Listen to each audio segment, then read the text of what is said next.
Guys, naghahanap ka ba ng budget-friendly and yet competitive na small SUV? Samahan nyo ako guys para i-review itong ating 2-year-old Kia Sonet LX80. Let's go!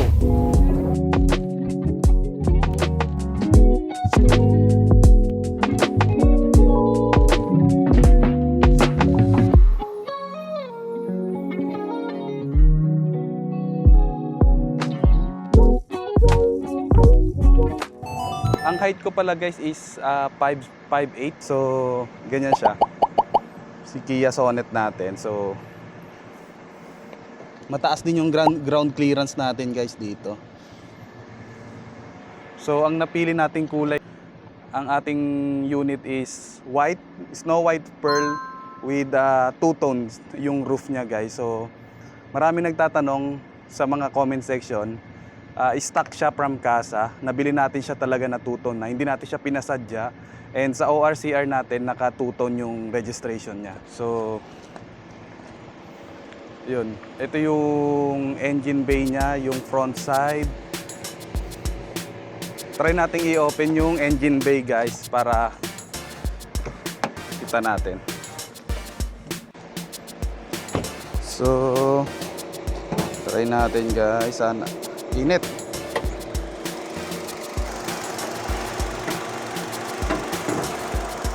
Yun, sobrang init. Kasi yan, nakabukas yung ating sasakyan guys.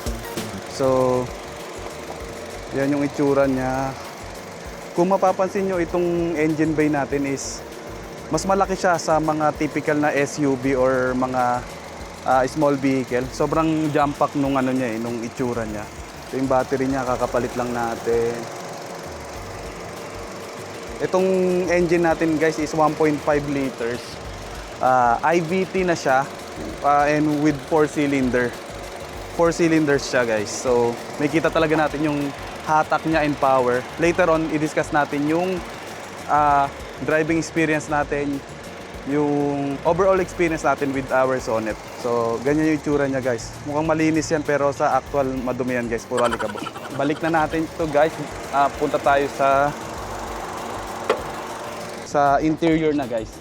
Let's go, let's go.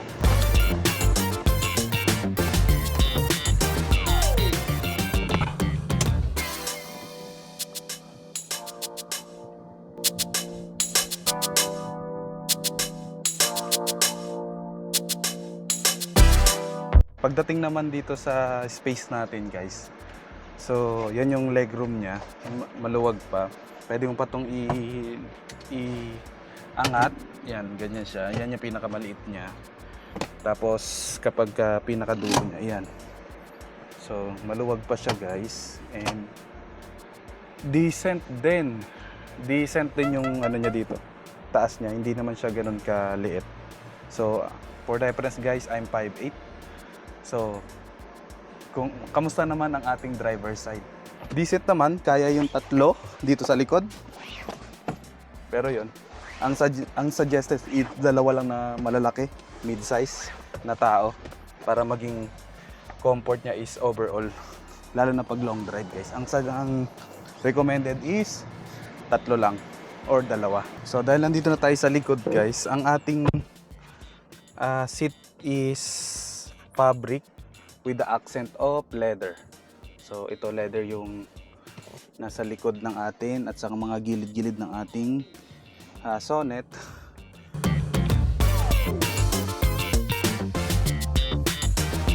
So ganyan yung itsura guys kapag yung legroom natin. And dito naman sa ating meron tayong air vent. Hindi siya yung aircon talaga, kumbaga ano lang siya, extension ng aircon doon sa pinaka main cabin natin. And ina-extend niya lang yung hangin dito sa likod, which is good thing na rin guys, kasi sa mga budget friendly na sasakyan, ang source lang talaga ng ventilation is itong main. Pero dito sa ating Sonet, meron tayong extension dito. So sa baba niya guys, may dalawang USB Type-C.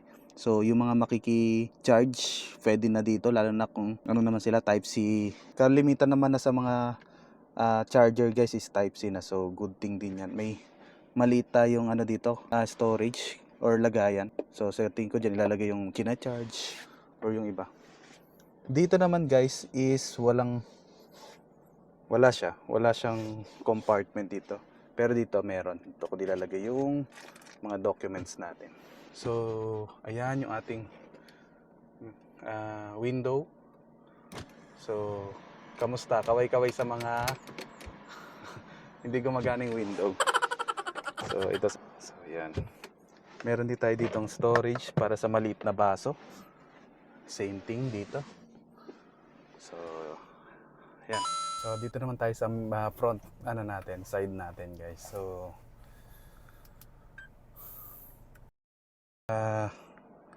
ito ang itsura ng ating POV pag nada-drive. Electronic steering wheel with controlled na rin siya guys para hindi na tayo magpipindot-pindot dito.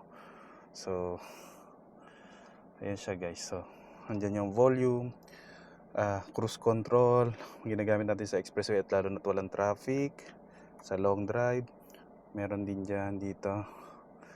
So ito namang infotainment natin, 8 inches infotainment naman to. So ayan siya, try natin connect sa Apple CarPlay. And ang pinakamaganda dito guys, yung CarPlay natin is wireless siya, wireless yung CarPlay. So no need for andun yung cellphone natin, and ito yung CarPlay. So no need na natin siyang idikit pa doon, para yung normal kasi na wired nilalagyan pa ng cord, kukonek sa cellphone. Dito wireless na siya guys. Yun yung pinaka premium feels nun. So pwede tayong mag Spotify, mag navigation sa Waze. Yun, Spotify. Ang ating dashboard is digital na rin. So nandyan lahat ng makikita natin, hindi kagaya sa mga typical na mga value cars na naka-analog. Ito nakikita na yung speedometer natin, yung fuel efficiency, total of accumulation na tinakbo, yung odometer natin, yung degrees, yung temperature. So ayan siya guys. So, check natin guys yung sound, saglit lang para hindi quick lang. So yan yung feel ng ating speaker.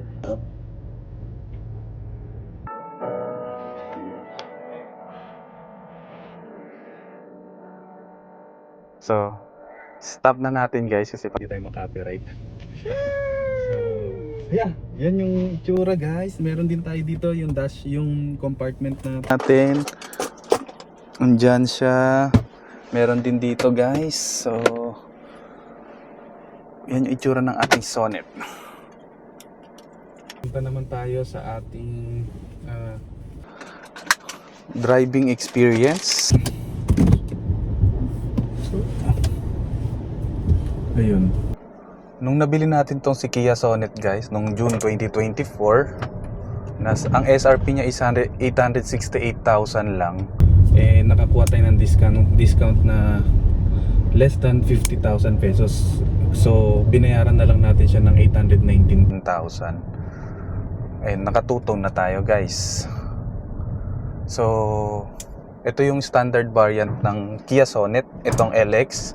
Pero kung gusto niyo naman ng manual, nasa 700,000 pesos siya. Pagdating sa driving experience guys,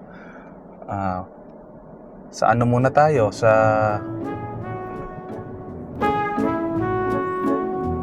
dito sa manibela natin guys. Nung mapapansin nyo, isang kamay lang tayo.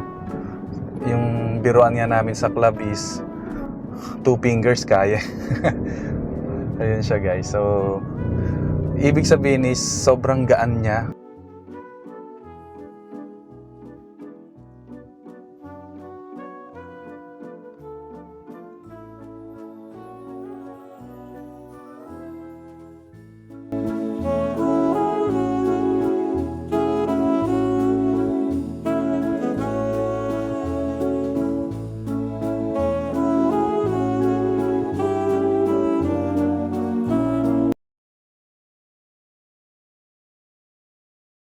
Standard variant lang itong si Kia Sonet natin.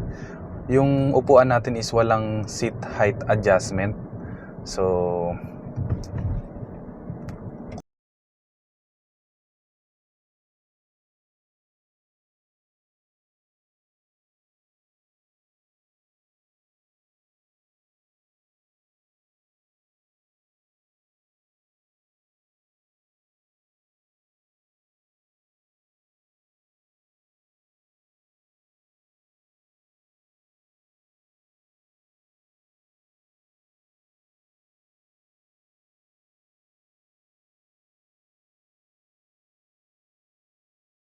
twice or maybe thrice. Kasi yun, hindi niya makikita yung hood kapag magdadrive kayo. Pero yun, kung sanayan lang din naman, check nyo kung tolerable sa part ninyo. Kasi sa mga next variant naman like EX or SX, pwede nang i-adjust yung height. So yun siya. When it comes to aircon naman guys, itong vent natin sa aircon, ayan, kita to, nakatodo yung ating cooling. Kasi kung mapapasin nyo tong pula, ito yun naman yung heater ni Sonet. Although hindi siya ganun ka-advisable naman sa tropical country like Philippines, pero yun, hindi na tinanggal ni Sonet yung flap na yan, yung heater.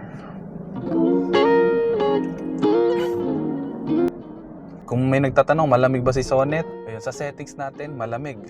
Kahit naka 1 or 2 lang tong level natin ng fan. Pero nakatodo kasi to guys, yung natin, cooling. Kaya nasabi ko malamig si Sonet natin. Ang tanong ng marami guys, kung matipid ba sa gas si Sonet. Ang sagot kasi dito is depende. Kung paano mo siya ginagamit and kung saan mo siya madalas na ginagamit. Pero yun guys, kung sa city driving like kagaya ko, nasa Quezon City ako, masasabi ko na hindi siya ganun katipid. Kasi less than 8 kilometers per liter yung nakukuha natin, lalo na sa traffic dito sa metro. So nagagamit lang natin siya na matipid kapag nasa expressway tayo or walang traffic at all dito sa ating drive time, like Sunday na madaling araw, Sunday ng umaga, or sobrang gabing-gabi na. So yun guys.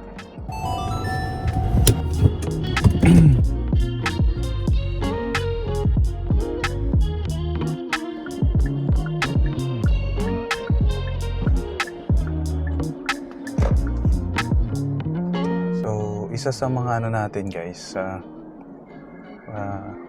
mga experience natin with Sonet, hindi na tayo talaga nagagatter dahil ang laki ng ground clearance niya guys. So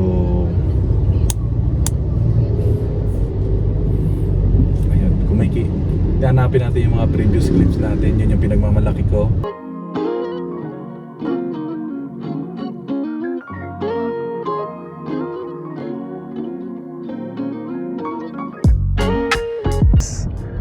So hindi pa natin ina-upgrade yung ating gulong guys. Sinundan pa lang natin yung 16 inches.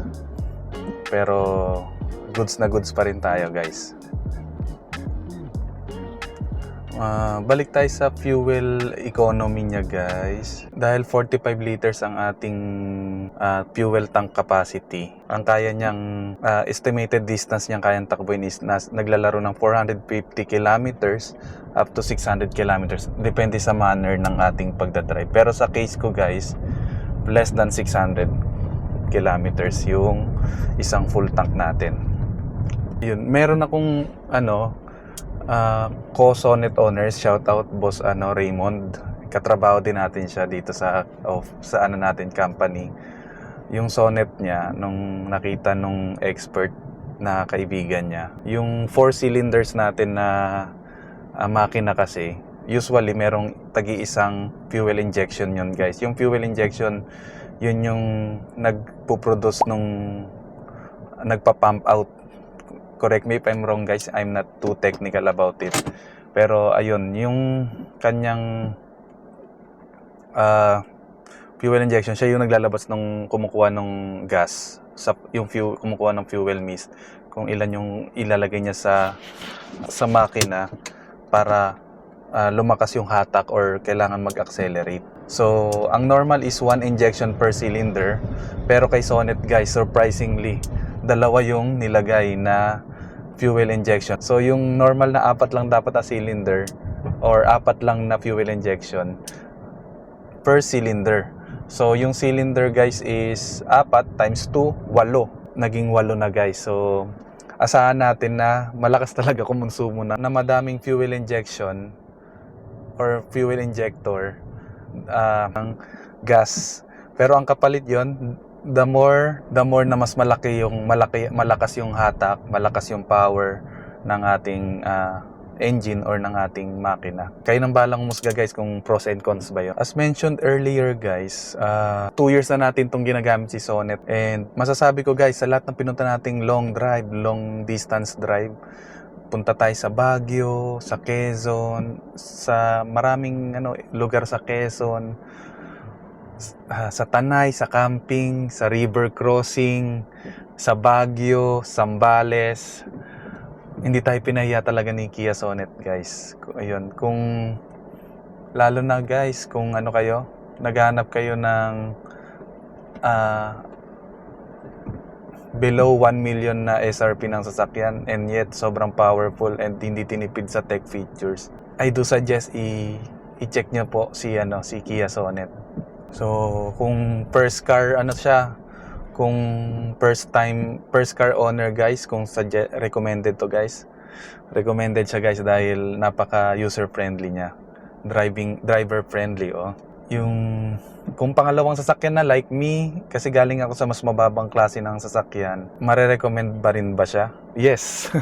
Galing ako sa Vios Toyota na sasakyan, and doon ko na feel na yung kaibahan talaga ng mas more powerful na makina ng sasakyan. So yan. Ayun guys, kung ano tong mga nakikita nyo sa ating piniplay, wala tayong ginawang edit ng color grading, para makita nyo talaga yung real, close to real picture or video ng ating Kia Sonet. So ayan yung mga POVs natin. Meron din pala tayo dito guys, yung kung kita to, ayan, meron tayong sunglass storage, or ngayon yung RFID ko yung nilalagay ko para hindi siya nawawala guys. Secret compartment siya. Yan yung wiper natin guys. Although nagpalitan tayo, pinalitan natin yung stock front wiper natin. So ayan, maganda pa rin yung visibility natin. So ang ating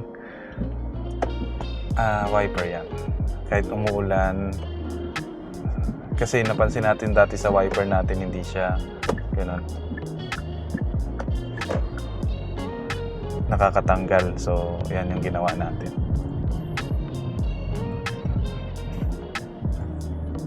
So pagdating naman sa after sales guys, and sa maintenance niya, worth it ba? Mura ba siya? And less a problem ba yon? Ayun guys, dahil tatlong beses, ilang beses pa tayo? 4 na beses na tayo nagpapa-PMS. Ito yung bracket natin sa pag-maintain ng sasakyan. So ang preventive maintenance, nagre-range siya ng less than 5,000 pesos kung hindi naman papalitan yung mga ibang consumables like filters. Pero yun guys, kung talagang papalitan na lahat and may ibang nakuha, pwede siyang umabot up to 10,000 pataas guys. The more na matagal na natin ginagamit si Kia Sonet natin, or the more na ang PMS kasi guys is every 10,000 kilometers or 6 months, whichever comes first, kailangan mong dalhin siya sa kasas. So sa akin guys, ika 40,000 kilometer ko na, pero ang actual na odometer ko guys is nasa 19,227 km pa lang. So parang lumalabas, nasa 50% pa lang ako. Pero dahil 2 years na natin siyang ginagamit, nagpinapakasa natin siya. Dinadala natin siya sa kasa para ma-well maintain. Sa after sales niya naman guys, may mga na-encounter tayong issue like yung water leak, yung power window. Pero dahil active ang ating after sales, plus points pa ang ating Kia Sonet Barkada or Sonet Pilipinas Club, natutulungan tayo na mapabilis mga warranty niya. Under warranty naman to guys kapag may nakikitang mga concern. Pagdating naman sa ilaw niya guys sa gabi, hanap tayo ng mga clip. Since halogen lang yung ilaw niya guys, nakapagpalit na tayo ng LED. So binili natin yung LED, siguro less than 4,000 pesos. May vlog din ako about it. And ang ang ilaw natin guys sa both low beam and high beam is compatible naman siya sa H7. H7 yung bulb natin. And yung DRL naman natin guys, hindi pa natin pinapalitan, pero ayun, gusto na natin magpapalit tayo sooner or later. So 1157 naman yung type ng bulb natin. And dito guys, dating halogen, ngayon LED na. Meron din tayong vlog about it. Hindi na tayo mukhang basang sisiw. Daylight na siya, white na siya. So sa fuel efficiency niya guys, dahil hindi naman tayo gaanong lumalabas, umaalis lang tayo kapag may church or uuwi ng parent house natin sa Rodriguez, Rizal. Ang tinatakbo lang natin per week is nasa 50 kilometers lang, back and forth na yon. So 50 kilometers or up. Ang nauubos lang natin sa gas guys is kalahati lang. So dahil mahal yung gas ngayon, yung kalahati guys is nasa 2,000, less than 2,000 pesos. So ganun ko siya nire-range or gine-gauge. So overall guys, itong quick review natin ng Sonet for 2 years, masasabi ko guys na may regret ako dito sa pagkuha ko 2 years ago. Masasabi ko wala akong regret guys, kasi nga honestly na-enjoy ko talaga siya. And sumugal ako sa hindi Japanese brand na sasakyan. Korea to, yung Korea made na sasakyan natin. Masasabi ko sa 2 years na paggamit ko pa lang dito, hindi ako binibitin sa power guys eh. So overall, merong mang cons, pero mas lamang ng 90%. Kung 90 yung pros and cons, 90% yung pros. Sobrang happy ako with the Sonet. Lalo na sa mga camaraderie na gawa natin, or camaraderie among Kia Sonet owners. Nagkaroon tayo ng maraming meet up na hindi ko naman siya naranasan sa ibang car group na kagaya nung dati kong sasakyan, dahil hindi ako active nung bago tong Sonet. Ginawa natin ng content and nagkaroon tayo ng small following, and yun, lumaki na ng lumaki yung club natin or yung community.